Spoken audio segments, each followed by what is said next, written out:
Get more confidence. Get that promotion. Get moving up the corporate ladder. Get a better gig with an MBA from Mays Business School at Texas A&M University. Whether you're starting out or stepping up, now you can take your career to a whole new level with a full-time MBA in College Station and convenient weekend options at Houston City Center. Texas A&M has a program to suit your schedule. Visit mba.tamu.edu. And Giga Maggie.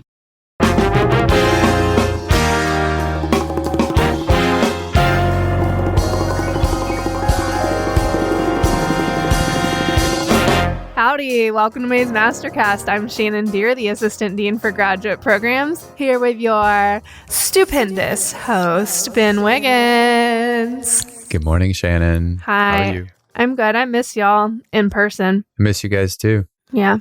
Despite everything going on out there, and our hearts are with those who have lost loved ones, have lost jobs, and yet it's a beautiful day in Aggieland. But it's good to see your faces and get to continue recording. I'm grateful for that. Now I get to see Kyle's face again. He turned his video off, but hi, Kyle. You're so pretty. Today on the show... You are a handsome fellow, Kyle.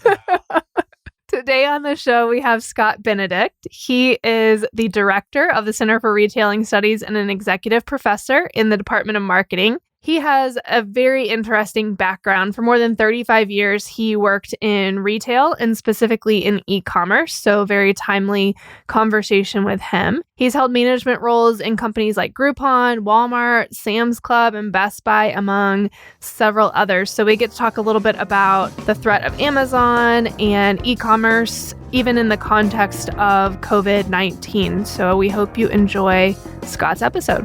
Let's get into it. We welcome Scott Benedict to the show. How's it going? Well, it's going great, Ben. Really kind of getting used to the new normal of working from home every day, but like we're all kind of getting used to it. And in some ways, I'm become more efficient working from home than working in the office. So I guess there's a positive side to our current situation, right? Yeah, I feel like it's kind of the same for me. I'm a little bit more efficient sometimes working from home too. Yeah, we're grateful to be, as I've said to others, kind of insulated from the worst of this, and so trying to be grateful for that and focusing on helping others who don't have it quite so good. Agreed. What is your favorite superpower? Well, this is going to sound a bit strange and definitely not very sexy, but simplification is my superpower, the ability to take complex situations, complex business problems, and break them down into their component parts and trying to find a solution. That's the one thing that I've always tried to do and had the ability to do, and have been told by supervisors that was one of my more valuable skills. So that simplification, I'll bet you haven't heard that one on your podcast before. I don't know that we have heard that one before. I'm trying to think what that would look like in like Marvel lands, where you would like be blending stuff together. This is what that would look like. Yeah, there's no cape and no mask, I think, for that one, and it's not very sexy or very exciting, I'm afraid. But that's the one thing I seem to be good at. So, well, know thyself. Give us 60 seconds on your road to Mays. Well, it's kind of interesting because this isn't where I ever thought I would end up early in my career. I spent a long time involved in the retail business, and I found in the later years of my retail career that I really enjoyed and had a skill for training and developing talent, younger members of our team, interns, trainees. And in particular, I worked for a few years in our international division when I was with Walmart, and I found that I really had a knack for and enjoyment of developing people. And then as my career was progressing and I was thinking what I might want to do later in my career, the concept of, well, are there retailing schools and retailing programs out there that I might have the opportunity to teach at or be involved in? And so just a few years ago, I started kind of tracking on social media the different retail schools and the different retail programs around the country. And obviously Texas A&M was one of those programs that I was kind of watching and observing and thinking, wow, someday it might be kind of neat to be involved in something like that. And a little bit more than a year ago, uh, there was a posting on the Texas A&M website for this role, and I applied, and one thing led to another, and here I am. And this summer I'll be here for a year, and it's been even more fun and more of a wonderful challenge than I thought it would be coming in. But that's what led me out of industry and into academia almost a year ago. What has been the most interesting recurring problem that you've had to solve, or recurring obstacle you've had to overcome? The biggest challenge is how do you evolve a retailing education program to serve the future, to serve the business needs of the industry and serve students going forward. And part of that is knowing what to change and what not to change. There are certain aspects of retail and of a retail education that are still relevant today, that will be relevant 20 years into the future. And so we want to keep those pieces as part of our program, but also as the industry changes and as the needs of employers change, you have to look at what are the skills and capabilities and experiences that we're providing for students, and how do we make sure that we're out in front of that.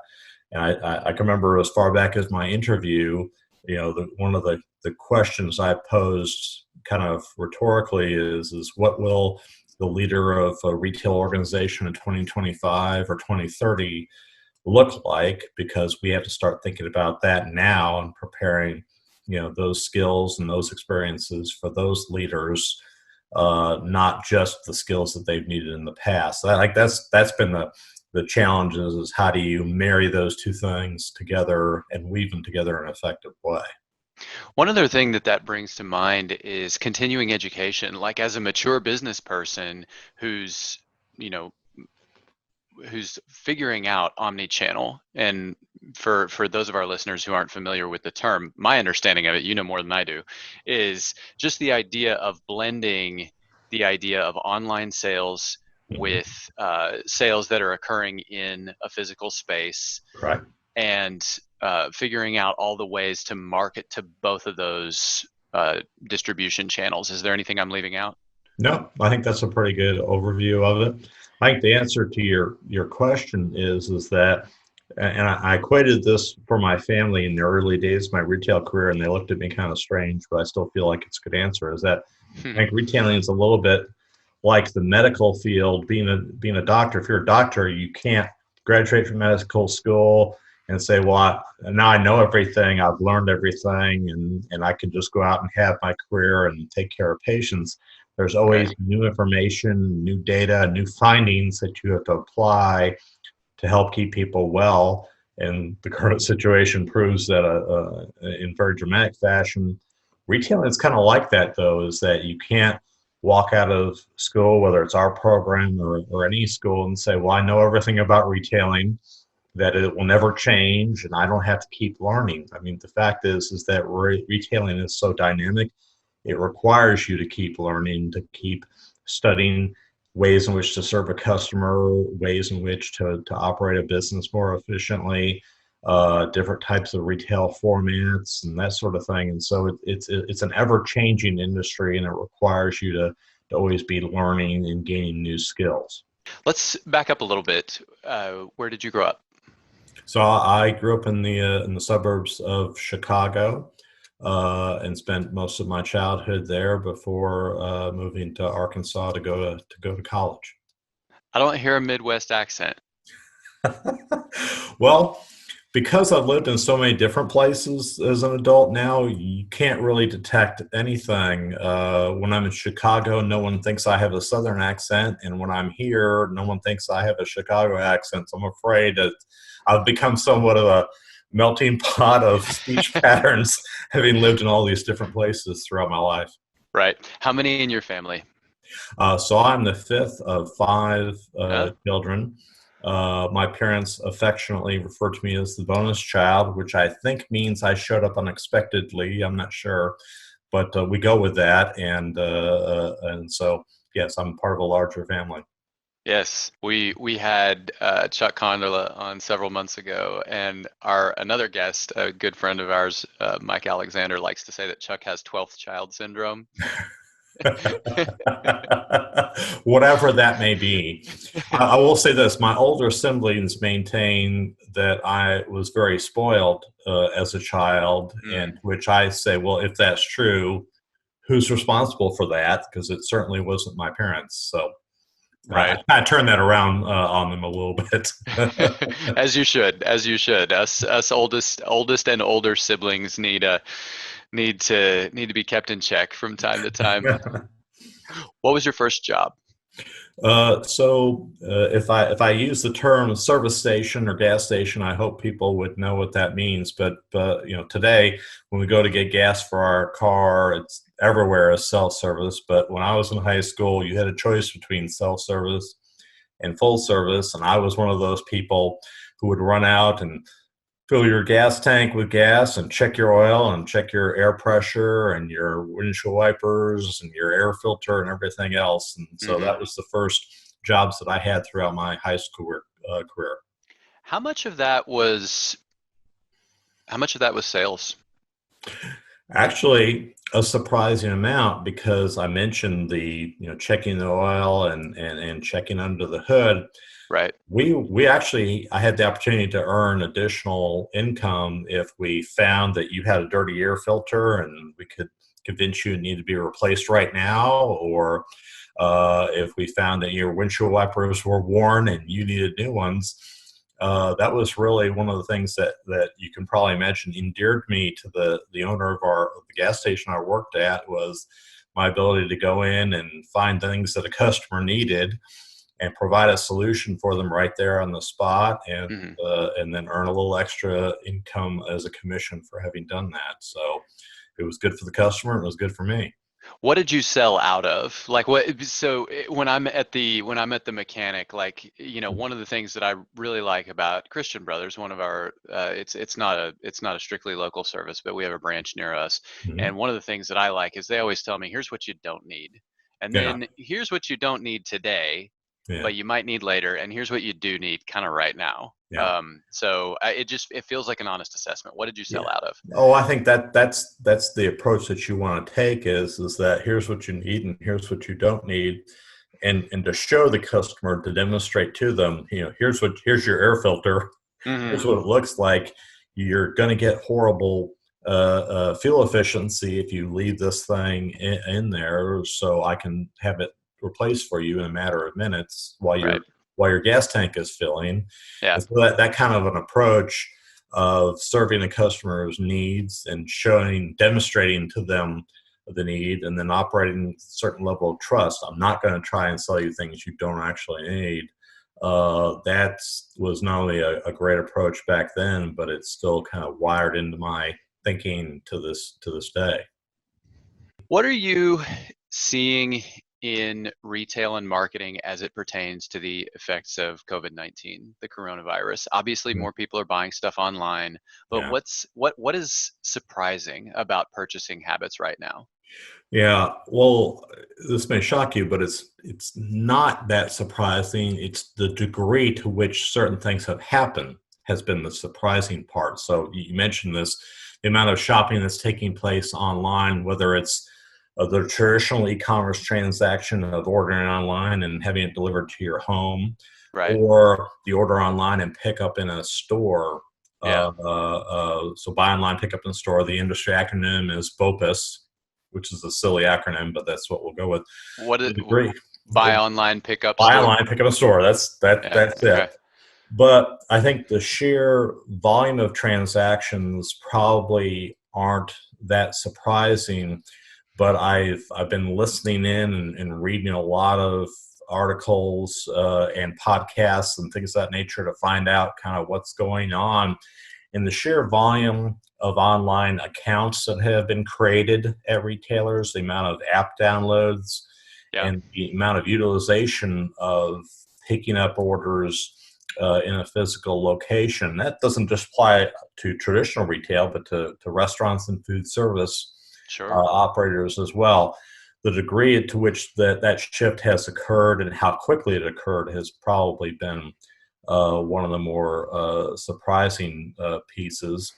I think also just the way that a lot of retailers have stepped up and adjusted their operations, whether that's the hours that they operate, where they put in place delivery services that they didn't have them, or where they had them and they had a fee associated with it, where they waived that fee, where the special accommodations have been made for senior members of the community to give them special shopping hours. And then just the safety pieces that have been put in place to try and keep not only the store associates safe, but trying to keep the customers safe. You walk into an H-E-B here locally, and your shopping cart has already been cleaned and sterilized as you're walking in. They give you an opportunity to sterilize your hands on the way in.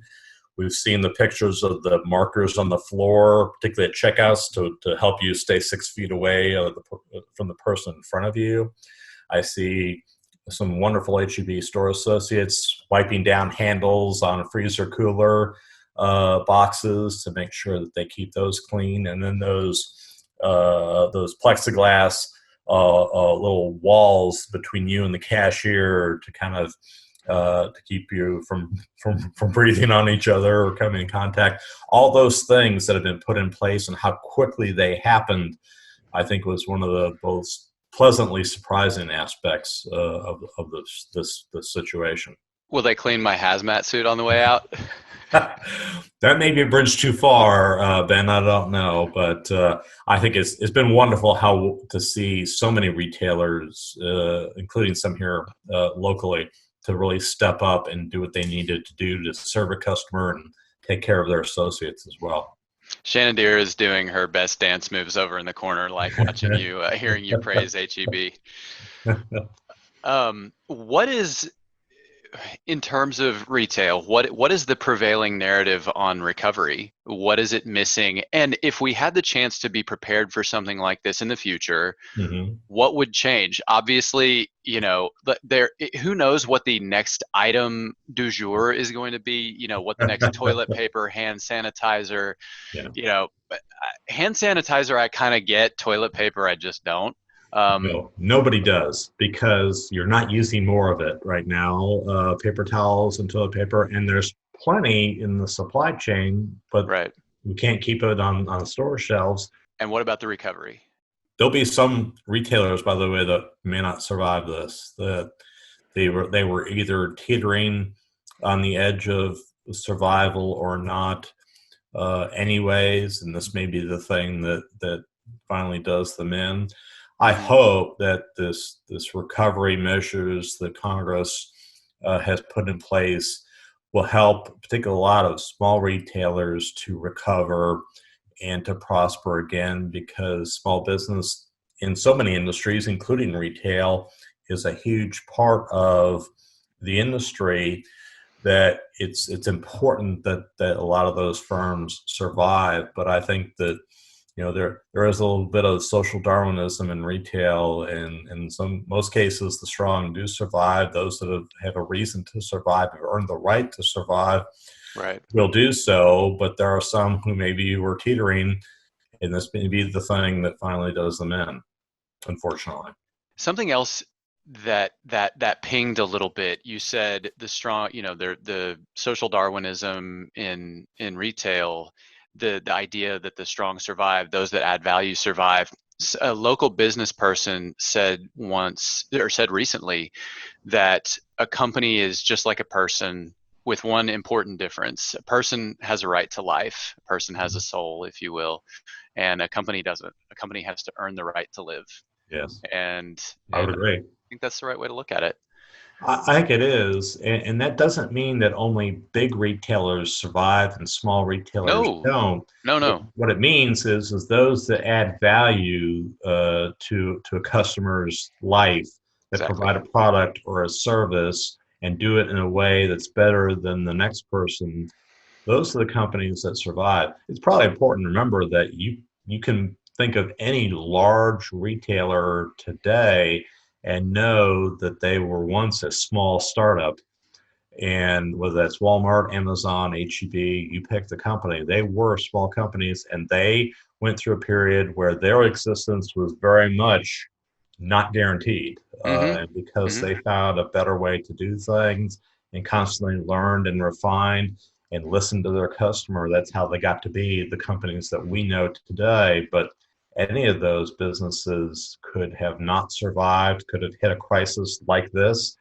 and not come back from it. So that's the important thing is that the small businesses of today, we want to give them, the ones that have earned it, certainly the right to survive, to capture some of these benefits that Congress has rightfully tried to put in place to keep them going, because they provide a very valuable role in the community, in the tax base, and the employment base, and they serve customers effectively, and we want them to be successful.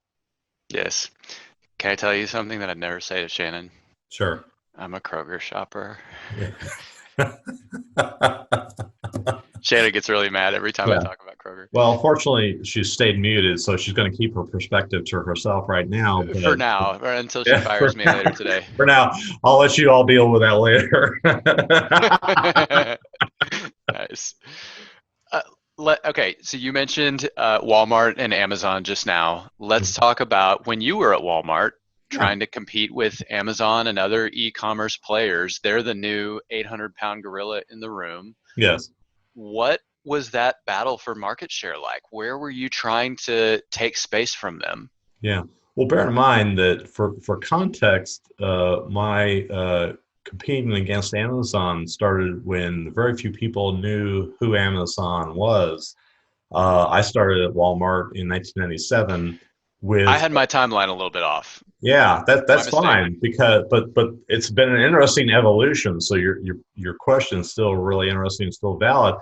But in the early days, half the battle was to get people in the organization to view e-commerce the way that they do now. That it wasn't a hobby, that it was an emerging business, that it was eventually going to be prosperous. But in those early days when Amazon didn't make money, there was a lot of people, not only in Walmart, but other companies, who said, they're not a viable business. They're not a viable business model. They don't make money. Why are we even worried about them? And the fact is, if you know retailing history, you know that there was early aspects of Walmart's operation that weren't initially successful, but the learnings that came from those businesses led to very successful businesses. The Walmart Supercenter of today was rooted in a 4-store experiment called Hypermart USA back in the 80s. Yeah. And there was one in Dallas, there was one in Kansas City, and I forget where the other two were. But those are very large format stores that Mr. Sam put food and and general merchandise together in this monstrous store. Mm-hmm. And it was a format that he had seen in travels in Europe and other parts of the world that he thought would be a really neat thing. And while those stores generated a lot of interest and a lot of hoopla, they generally didn't make money because the expense structure was so big. It was such a big building, had so many employees. But the learnings that came from those 4 buildings led to the development of the Walmart Supercenter, which ended up being incredibly successful. Yeah. It is incredibly successful. So when you look at that little bit of retailing history or other aspects of retailing history where things start out unsuccessful but became successful, that was kind of the lens through which a lot of us looked at Amazon and said, they may not be making money now, but they're solvent, they're a going concern, and they keep growing and growing. And consumers seem to like the breadth of assortment, how quickly they ship things, how easy it is to find things on their website. So don't look down your nose at them, because we sat there in Walmart and heard lesson after lesson about how the people at Sears looked down their nose at a bunch of hicks from Arkansas. Sure did. And what happened to them? And here was we know history, how that story ends. Yeah, history was going to potentially repeat itself if we weren't careful. And the wonderful thing that Walmart's example has shown is that once you realize, hey, we need to evolve and change and modify our approach to continue to serve customers for the future. That's been the wonderful way in which Walmart has broken the chain, that they've said, no, they are a factor. And so what's interesting, to kind of close the loop on your question, is I went everywhere from the late 90s when nobody heard of Amazon, who are they, to in one of the last meetings I was in before I left, a senior executive at Walmart say, it's really a two-horse race between us and them. And I just sat there in stunned amazement, because you're right. And that's how far it has come. Now, during that time, the key was to kind of watch them very closely. Item level merchandising was still very important.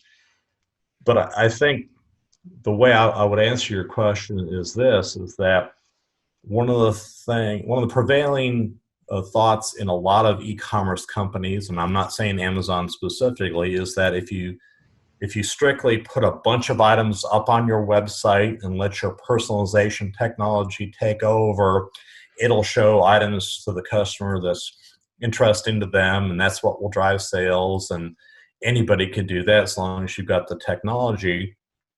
Now, I could be biased, but as a retail buyer and as a merchant, part of what merchants are taught to do is to anticipate a customer's need before they know that they have it. If you're a student of consumer behavior, if you're a student of a particular product category, and if you're a student of retailing broadly, knowing what the next thing is, being able to anticipate that based on data and experience, that's the one thing that helped a merchant like Walmart and others compete against Amazon, because in the early days, they let their technology drive a lot of what they were promoting, whereas a traditional retailer was anticipating what's the cool new category, what's the cool new item, what's the cool new style or color or design.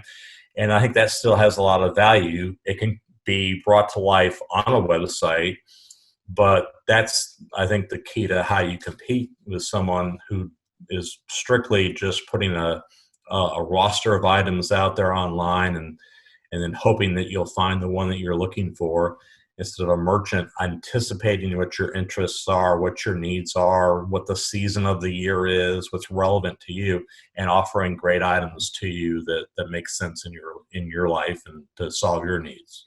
That makes sense. What are some of the current misconceptions about retail, or misconceptions even within this space? What do you think are the untruths that we're still overcoming? Yeah. Well, I would say prior to the current crisis, I think that this term retail apocalypse was always very troubling to me, because it implied that the industry was in trouble or dying or was going to go away. And that was never the case. Retail is one of the largest and healthiest industries in the U.S. economy. Retail is the largest private employer in the U.S., and the contribution that retail and related industries make to GDP is very huge and significant. Retail was going through an evolution, or I could argue a revolution, but going through a lot of change in the way in which we as an industry serve a consumer. That's always going on. Quite frankly, it was just more visible in the bankruptcies and the closing stores and things like that. I think the biggest overall misconception is that retail was not healthy. Fact is, retailing was generally growing faster than the economy overall. It's just going through a lot of change. And one of the unfortunate things is that retail square footage in the U.S., we've had, prior to this crisis, 5 times the square footage per capita of any developed nation in the world. So we were overbuilt. There was too many stores, Okay. too many malls. And so there was a necessary, and is a necessary, correction going on. Not every mall should be there. Not every retailer should be there. Not every store should be there. And so some of that correction was going on. but retail overall was quite healthy. And if anything, the current crisis shows that it's very necessary part of the economy, and it will evolve and change, but not every part of retail will be able to survive that very dynamic environment. Why were we so overbuilt relative to everyone else? I mean, we're a large, fairly wealthy country with a lot of space. I mean, Yeah. large, but a lot of people, a lot of space. But relative to a place like Germany, like another Western country that has space to put, retail square footage, why were we so overbuilt? I think if you listen to a lot of economists and a lot of industry analysts, it was just a byproduct of our success. So we had a very healthy economy.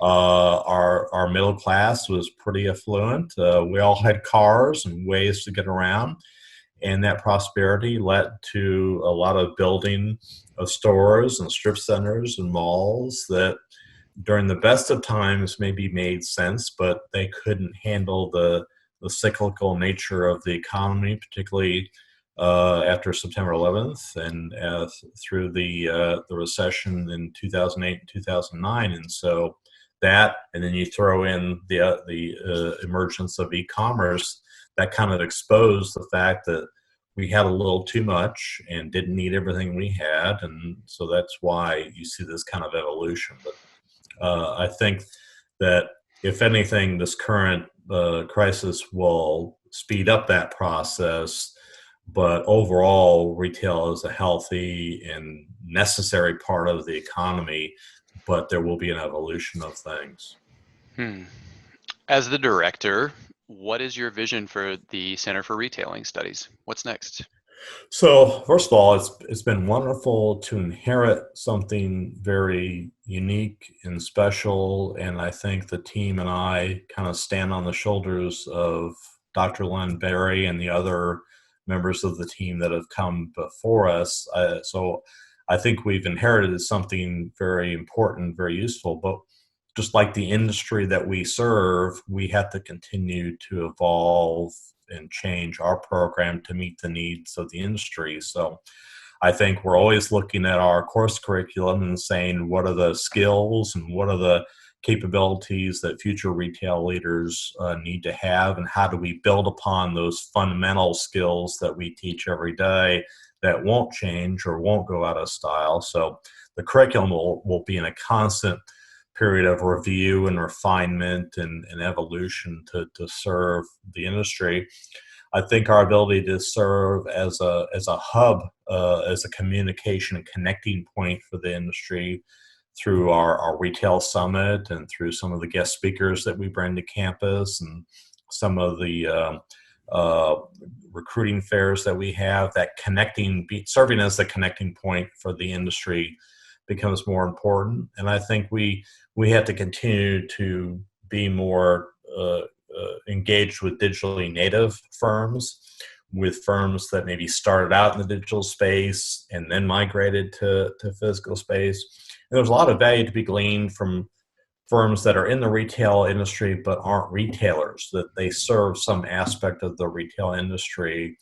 There's a great company over in Austin called Bazaar Voice, and they're the leader in the ratings and reviews capabilities that you see on most large retailers' websites. So not only the star rating, but all the technology behind the review process. They're a great example of, they're not a retailer per se, but they serve the retail industry, and their role in that ecosystem is a great example of companies we want to have more involved in our program and more involved in our summit, more involved in the conversation. So there's that. And I think the research element of our program, if anything, is important or more important today than it has ever been, because the consumer is changing, the industry is changing, and so the need for quality research that informs decisions, that tells us how the industry and the customer are changing, all of those things have to kind of continue to evolve. So it feels like we've got an incredible foundation from which to build, but just like the retailing industry, we have to continue to kind of question and refine and improve and bring more people into the conversation of what we're doing to make sure that we serve the industry and serve our students the way that we want to going forward. One thing that's fascinating to me, you were talking about the rating systems, is how much those rating systems have drawn from social media. Mhm. The idea of a product review, you have the star rating, Yeah. and then you have a review, which essentially at this point amounts to a blog post or a Yeah. post on social media, and people can upvote it. They can, to a limited degree, respond to it, Mhm. and they can, and additionally, they can also ask questions. Yes. You know, like you see, does the product, for example, for clothing items, does the product fit as intended? But also, is this feature what are the details of this particular Right. feature? How easy is it to use with this other product? That kind of thing. We have a lot of mirroring happening there. Yeah. Um, Can I tell you one thing about that that has been really great? That technology Please. was created for online retailing, but the fact is over time, because of mobile devices, that there's an awful lot of shoppers that walk into a physical store with their phone in hand and look at the rating of that item versus that item, and it informs decisions in a physical store just as much as it informs the decision online. And then I have to tell you that as a former buyer, it gives you feedback on a product that you've bought and that you carry with a quality and insightfulness that you never had before that technology came into place. So, how retailers use it, how product manufacturers use it to inform innovations or refinements to product, or hey, we changed this thing and nobody liked it, so we better undo that change. I've Yeah. seen examples of all of those things. So that's just one really exciting way of it was intended to solve one issue, but it created solutions and opportunities in so many other aspects of retail that's been kind of one of the exciting aspects to see evolve over the course of the last few years. Are stores putting QR codes next to the items yet to make that process easier? We've seen some experiment with it. Best Buy, I know, has done that, and has also put, the star ratings up on the sign as a part of the Oh, description of an item. okay. Obviously, Amazon in their own stores does that. If you've ever visited an Amazon 4-star location, there's some up in Dallas, I know. That's one of the ways in which digital and physical kind of work together to give the customer more information before they make a buying decision. I think that's the neat thing is all these things are kind of fitting together and working together to serve a customer and the customer experience in new ways. And they aren't just online, they also impact physical stores as well. Back in the day, I remember reading movie reviews in the newspaper. I promise I'm going somewhere with this. And Okay.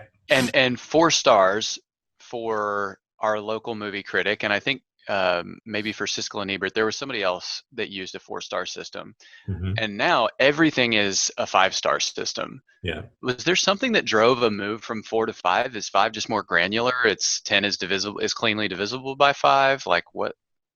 I don't know with precision why that changed, but I'll tell you, I'm glad it did because it gave more options to a customer. I would say this: that as a retailer, anything that falls below 4, you have to start to question, and anything that falls below 3 probably isn't going to remain in your product assortment for very long. Right. In fact, at Sam's Club, when I was there, we kind of got to that point where we say if something can't get 3 stars over time, in other words, you have to have more than 1 or 2 reviews before you consider that statistically significant. But over time, if something can't garner more than 3 stars, you have to start to wonder, why am I carrying this? And that's where the review part of that plays a good a part, is because it now gives you qualitative data in addition to quantitative data that says, well, okay, let me read what consumers are saying about this product and think through, is that something that is either a misconception that the instructions, the packaging could be corrected, or is there something inherently wrong in the product that we need to go back and fix or improve? Right. Rapid fire. What do you consider your most valuable failure? 45 seconds or less. Okay. Not firing someone. I had a member of my team, I won't say which step in my career, that was struggling, that I kept trying to save, kept trying to help them survive. They ultimately left, and after they left, other members of the team came to me and said, why on earth did you let that person stay that long? Do you know that what signal it sends to us? And so that was a very hard learning, that if someone is on your team is struggling, yes, try to help them, but if they're not going to make it, it's cruel to them, and it sends the bad message to the rest of the team if you keep them around instead of finding them something else to go do. What do you think is people's biggest misconception of you? I'm told that if I don't smile very often, that people think I'm unapproachable or mean or not, just not very nice. And so I've had to, tell people, okay, you're probably right, but there are people that have, conceived that I'm not very nice or not very approachable, when people who know me think, well, that's just silly, but I can see how people think that. So I've had to work on that. Well, I think you're very approachable. You laugh at Thank you. even my worst jokes. You give at least a courtesy laugh, so I appreciate that. If you could have anyone as a mentor for one day, who would it be? Well, if you knew what my favorite football team is, you probably wouldn't find this shocking. But Peyton Manning, I think not only is he a great football player, but I love the way that he kind of puts that combination of fun and humor with a very strong drive to succeed. I mean, he always was studying his craft, studying his work so relentlessly that he's a great example of someone I'd like to just learn his approach, even though it's from sports to retailing or to teaching. But I think he's a great mentor. You're a Colts fan? No, Broncos. Sorry. Broncos. The later Okay, part of his career, not the early part of his career. All right, I got you. What is the most important advice you would give to yourself exactly 5 years ago? Get comfortable with being uncomfortable. The last 5 years have seen a lot of change in both professionally and personally. Obviously, live in a new place from where I was living then, and just kind of knowing that you will get through it and kind of have a vision for where things are going in the long term, but be adaptable and be ready to embrace change. That's probably the biggest lesson that I'd like to give myself 5 years ago. What is the book you've given most often as a gift?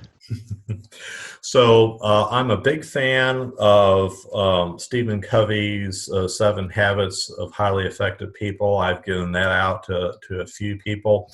I find that even though that was written years ago, it's still incredibly relevant today. So that's probably the one I enjoy giving to others the most. All right. What is your fondest memory of Texas A&M? So far, and bear in mind I haven't been through the first full year yet, but I have to say just the way in which people have been so welcoming from across the university community and in Bryan College Station have been welcoming, and they're really rooting for our success as a center, for my success as part of the team.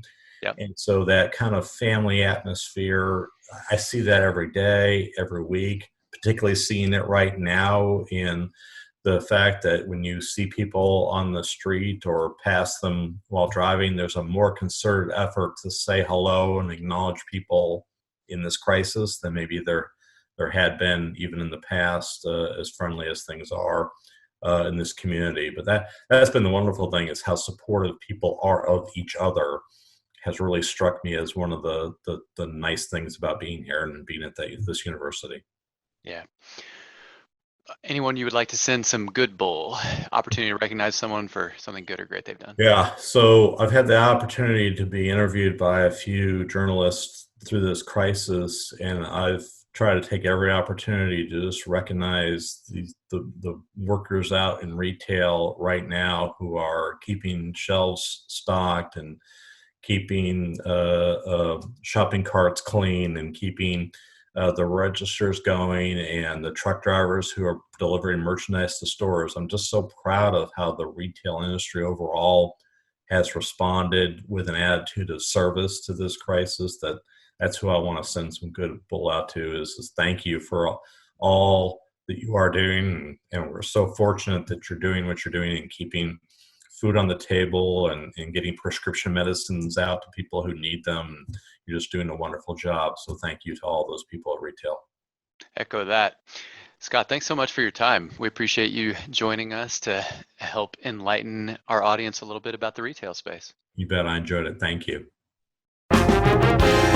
We hope you enjoyed the episode for our MasterCast top 3 takeaways. I first wanted to just point out what an honor it is to work at Mays Business School, and probably any university environment, maybe especially within business schools, where executives come back from having these long, successful careers to work in a business school and give back to students. He talked about how excited he was to do that. And I remember Bill Peel on his episode talked about the idea of a second peak, and having a first peak being the career success that they experience, and the second peak being giving back to people. And just that people like Scott would come and give back to students is pretty powerful. I like the word illustrious, so I'm going to use it in a sentence here. No, I'm just kidding. Did I say Scott, illustrious? No, I just wanted to use the should've. opportunity to throw in the word illustrious. Hey, you know how we said I don't have a very wide-ranging vocabulary? I've been using grammar, and y'all disputed me, and then I was like, no, for real, I don't know words. And then I installed Grammarly on my computer, and it tracks all your writing. It's pretty cool. But anyway, so I installed it on my computer, and it gives you stats compared to other people, which I really like because I'm super competitive. So it'll say you've written more than 80% of people who use Grammarly in the last week or whatever. It gives you weekly stats. But one of them, recently I've been getting like 88%. You use more unique words than 88% of Grammarly users. Unique words. Holler. Listeners, you need to be seeing this on video so you can get Shannon's grand gestures as she says this of pride in my word usage. Do you have a response for my brilliance word usage, or are you just out of words? Have I taken them off I use this as an opportunity to talk about something else. Anything? No, I'm just kidding. Yeah. So more than 88% of users, huh? Yeah, I'm impressive. That's what that means. Nothing? That's what we're here for. What we're here for. Well, you're welcome, listeners. Okay. You're welcome. No words. All right. What does it say? Does it give you any details on like what kinds of words what was your most impressive word? Does it tell you that? Mm-mm. Grammarly, step it up. All I cared about was how much better I was, how many people I beat. Roughly 88%. So you're welcome, Kyle. You're welcome, listeners. All right. You're welcome, Ben. And we'll move on to our second takeaway. Our second MasterCast top 3 takeaway is, I thought it was really interesting, the conversation that y'all had about Walmart not viewing, or some people at Walmart not viewing Amazon as a threat, and how deadly that seems to be for companies to not recognize the threats that are posed to them, and how that can end a business, like we saw with Sears. The balance is always, what do you take seriously? And when do you start taking someone seriously? Because aspiring competitors pop up all the time. And which ones are the ones? It's a dance. It's always there is no right answer, because the proverb is always, they didn't take this seriously enough. But the other side of that is, how many times have they seen something like this? And which one is the one that, oh no, this is the threat. This is the one right here. It's easy to say that with hindsight, much harder to say it with foresight. And I think the best answer is, you have to take everyone seriously until proven otherwise. Yeah, I was trying to think, what's the cost of taking a threat seriously that might not be serious? And I don't know, possibly continuing to try to follow the next shiny thing could be the threat, that you're spending time and energy doing that. But I still think taking every threat seriously is important. Something I can relate to on this that is even more relevant right now with the COVID situation and all of us being online and teaching classes online is, I've probably told this story before on the show, but I went to a presentation by a man named Jose Bowen, and he talked about how right now brick and mortar higher education institutions like Texas A&M, top tier institutions, don't view a lot of the for-profit online universities as a threat in the same way that the U.S. automakers didn't view foreign automakers as a threat. They thought Toyota and Honda were bad cars, and quickly those automakers, the foreign automakers, passed up the U.S. automakers when they weren't even really looking. And it took a long time for U.S. automakers to really recover from that, and probably a buyout to really recover from that.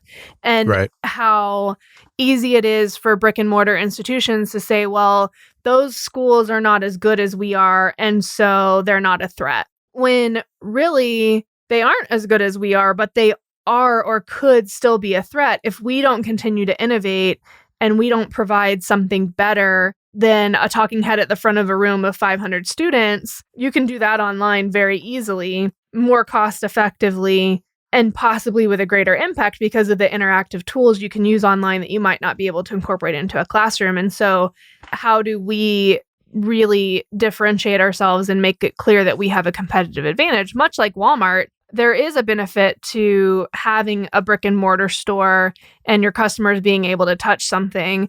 In the same way, there is a competitive advantage to having a brick and mortar higher education institution, in that I can have very close personal interaction with my students. So where I have to add value is in helping them network, helping them meet executives that are in my network, giving them that extra thing that I can't give online when we are in a brick and mortar situation. If you're a for-profit university, are those all online? Are there any that are physical? I don't know of any that are physical, but that doesn't mean that there aren't. I just don't know of any.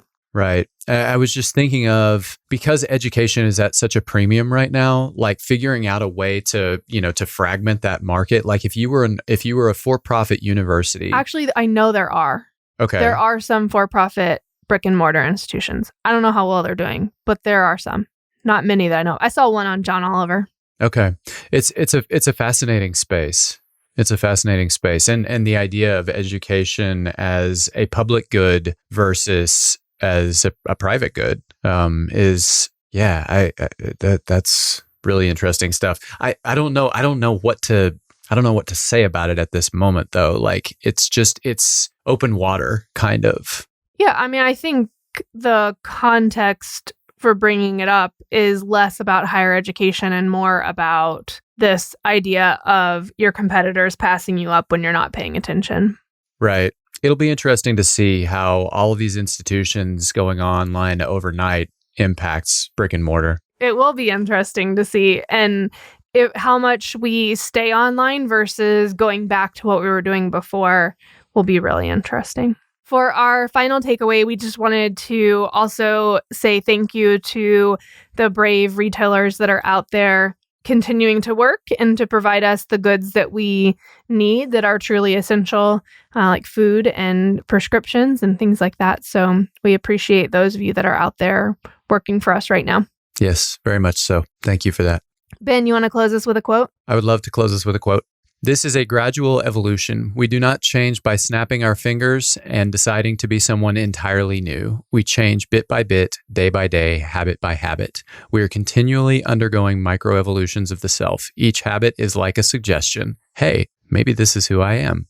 If you finish a book, then perhaps you are the type of person who likes reading. If you go to the gym, then perhaps you are the type of person who likes exercise. If you practice playing the guitar, perhaps you are the type of person who likes to make music. James Clear from Atomic Habits. Thank you. It's not from Range, Kyle. Before you asked. I thought it was going to be. An MBA from Texas A&M University can take your career to a whole new level. With full-time and weekend options, Texas A&M suits your schedule. So get a better gig. Visit mba.tamu.edu.